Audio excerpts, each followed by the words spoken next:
Le Figaro est une voix maintenant en France depuis 2 siècles, de plus en plus ces derniers temps.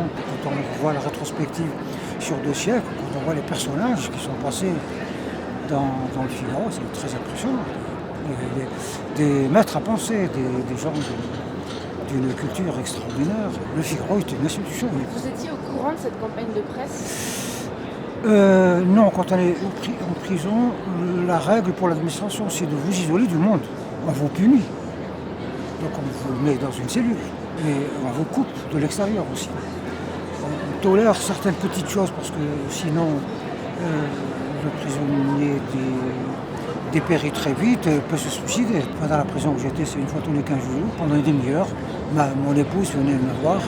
Elle m'amène mon petit panier avec des petits steaks, parce qu'on mange très mal en prison. Et elle me donne des nouvelles. Et elle n'a pas le droit d'être claire.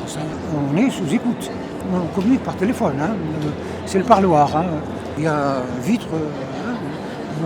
Mon épouse est de l'autre côté de la vitre. Moi, je suis là. On a un téléphone. Ça va?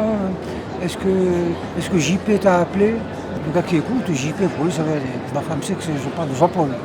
C'est un grand ami qui finalement fait tout arriver chez lui. Et tous ceux qui voulaient me passer un message passaient par lui, y compris l'Élysée. Dites à Boilem qu'il ne désespère pas, on en est à tel point. Et lui passe l'information à ma femme en faisant très attention, on lui parle au téléphone, je l'appelais tous les jours. Donc c'était toujours des messages rassurants, il dit ça va bien, c'est en bonne voie, bonjour, des trucs comme ça, l'air de rien, mais il y a un message.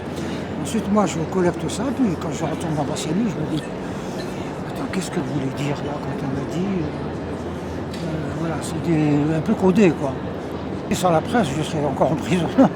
C'est des régimes de dictature, il n'y a rien qui les dérange plus que la presse.